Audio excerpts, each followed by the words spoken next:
रानीखेत जिले की मांग इस क्षेत्र की एक लोकप्रिय मांग रही है और आज़ाद भारत में भी और उससे पहले भी रानीखेत को एक अलग प्रशासनिक इकाई के रूप में स्थापित करने के लिए अलग अलग संगठनों ने, जनप्रतिनिधियों ने आवाज़ उठाई है और अनेक जन आंदोलन भी अतीत में इस मांग को लेकर चलते रहे हैं। और अब जो हमारे इस क्षेत्र से जो भी जनप्रतिनिधि रहे हो, चाहे उन्होंने किसी भी स्तर पर प्रतिनिधित्व किया हो यहाँ का, उन्होंने भी अपने अपने स्तर से रानीखेत को एक अलग प्रशासनिक इकाई के रूप में संगठित करने के लिए और अलग इकाई बनाने के लिए अपने अपने स्तरों से सभी स्तर से सबने प्रयास किया है। पर दुर्भाग्य यह है कि इन सब कोशिशों के बावजूद रानीखेत जिले का जो प्रकरण है या रानीखेत जिले का जो अस्तित्व है वो वजूद में नहीं आ पाया। ये हमारा दुर्भाग्य है। और पिछले समय में, पिछले 5 सालों में या विगत 5-10 सालों में जो आंदोलन चले, उनमें कई बार ये संभावना बनी भी कि जो है रानीखेत जिला लगा कि रानीखेत जिला बन जाएगा, लेकिन फिर रानीखेत जिला सियासत का शिकार हो गया और फिर किन्हीं कारणों से जो घोषणाएं हुई उन पर अमल नहीं हो सका या उनका जियो जारी नहीं हो सका। तो ये इस क्षेत्र का पूरा एक दुर्भाग्य है कि आज भी हमारी जो एक चिरपरिचित आकांक्षा है और इस क्षेत्र की एक चिरपरिचित एक अभिलाषा है वो आज तक पूर्ण नहीं हो सकी है। और मैं इस बात को जोर दे के कहना चाहता हूँ कि ये सियासत का विषय नहीं है, ये संपूर्ण रूप में सारे सामाजिक राजनीतिक संगठनों और जनप्रतिनिधियों के सामूहिक प्रयास की ज़रूरत है, सामूहिक एकता की ज़रूरत है। और दलगत राजनीति और अपने मतभेदों को भुला करके जनता ने जो एक अपेक्षा हम सब लोगों से पाली है या हम सब लोगों को लेके बनाई है, उसको आज एक पूरा करने का समय है। तो मैं समझता हूँ कि इसको सियासी मामले या मसला बना करके उलझाया न जाए और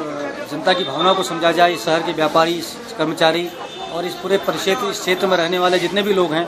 चाहे वो विकासखंड में हों, चाहे रानीखेत में हों या इसके आसपास के जो समीपवर्ती जो हमारे विकासखंड हैं, द्वाराहाट है, चकुटिया है, सभी लोग चाहते हैं कि एक अलग इस क्षेत्र में अलग से एक प्रशासनिक इकाई बने और रानीखेत जिला बने। तो ये जो जनता की चिरपरिचित अपेक्षा है, आकांक्षा है, ये उसका प्रतिनिधित्व करने की आवश्यकता है। तो थोड़ा सा इसको हम लोग अगर दलगत समीकरणों से और दलगत भावनाओं से बाहर रख कर उसको हम कवर कर सकें तो मैं समझता हूँ कि इस क्षेत्र की जनता के साथ न्याय होगा। अच्छा, एक बात बताइए कि फिलहाल मुख्यमंत्री जी ने कुछ समय पहले कहा था कि हम 8 जिले बनाएंगे, तो अब प्रश्न ये है कि समय कम है और वो जिला बनने वाली बात कहीं दिखाई नहीं दे रही है, तो ऐसे में क्या करना चाहिए? मैं समझता हूँ कि मुख्यमंत्री जी ने जो घोषणाएं 8 जिले की बात आई है, ये लगातार पिछले कई समय से घोषणा पत्र में शामिल रही है और मुख्यमंत्री जी बार बार अपनी प्रतिबद्धता जिले के गठन को लेकर दिखाते रहे हैं। चूँकि वो अभी मुख्यमंत्री हैं और अभी समय शेष है, तो हमें उम्मीद करनी चाहिए, क्योंकि बनाना तो अंततः जो भी प्रदेश में सरकार होगी, जिले का गठन तो उसी के द्वारा होना है, तो बनाना तो प्रदेश की सरकार नहीं है। चूँकि माननीय मुख्यमंत्री जी से वो अभी प्रदेश का प्रतिनिधित्व कर रहे हैं, तो इसलिए मैं समझता हूँ कि कोई नाउम्मीदी का कोई कारण नहीं है। लेकिन फिर भी इस मसले पर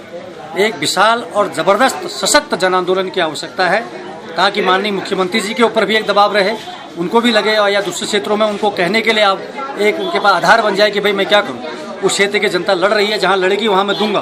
तो मैं समझता हूं कि मुख्यमंत्री जी से अभी नाउम्मीदी का कोई कारण नहीं होना चाहिए, अभी भरोसा और विश्वास हमको रखना चाहिए। लेकिन जो इसका जन आंदोलन वाला पक्ष है कि जनता खड़ी हो और एक स्वर में सब इस बात का एक जोरदार दबाव बनाएं और जोरदार एक प्रयास करें और एक सामूहिक कोशिश हो, उसमें सभी व्यापारी, अधिवक्तागण, पत्रकारगण, कर्मचारीगण या इस शहर में तमाम महिला संगठन, अन्य तमाम सारे सामाजिक राजनीतिक संगठनों से जुड़े हुए लोग सामूहिक रूप से एक आंदोलन का इसका श्रीगणेश करें और अपने तमाम सारे मतभेदों को भुला करके जिला बनाओ। और रानीखेत का विकास अगर हम चाहते हैं, समग्र विकास, तो बिना जिला बनाए ये संभव नहीं है। आपकी भूमिका इसमें क्या रहेगी? मुझे जो भी भूमिका जनता के द्वारा दी जाएगी, मैं एक सैनिक, सिपाही और एक समर्थक, एक कार्यकर्ता के रूप में अपना तन, मन, धन और जो भी मैं सर्वश्रेष्ठ दे सकता हूँ, मैं रानीखेत जिले के निर्माण के आंदोलन में अपना सर्वश्रेष्ठ। और नहीं, लोग तो चाहते हैं कि आप इस आंदोलन की अगुवाई करें, तो उस बारे में लोग इस बात से सहमत होंगे तो मैं इस बात के लिए मैं पीछे नहीं हटूंगा। मैं इस बात से आपकी सहमत हूँ कि अगर लगता है जनता को कि भाई इसका नेतृत्व, मैं समझता हूँ कि सामूहिक नेतृत्व भरना चाहिए, उसमें सभी संगठनों के लोग दिखाई पड़े, सभी लोग हों, उसमें मैं भी रहूँगा। लेकिन जिस तरह की भी आगे बढ़ के जैसी स्थिति आएगी उसका नेतृत्व करने के लिए हम तैयार हैं। पर मैं चाहता हूँ कि एक सामूहिक नेतृत्व भरना चाहिए, उसमें सभी प्रबुद्ध लोग इस शहर के शामिल रहें और अंततः बात यह है कि रानीखेत जिला बने और जिस रूप में भी जिला बनता है हमको वो कोशिश करनी चाहिए, बिना किसी राजनीतिक द्वेष, राजनीतिक लाग लपेट के सबको एकजुट होना चाहिए और रानीखेत जिले का निर्माण होना चाहिए। ये थे श्री दिनेश तिवारी जी, एडवोकेट हैं तथा सामाजिक कार्यकर्ता हैं, वे कांग्रेस से जुड़े रहे हैं और विभिन्न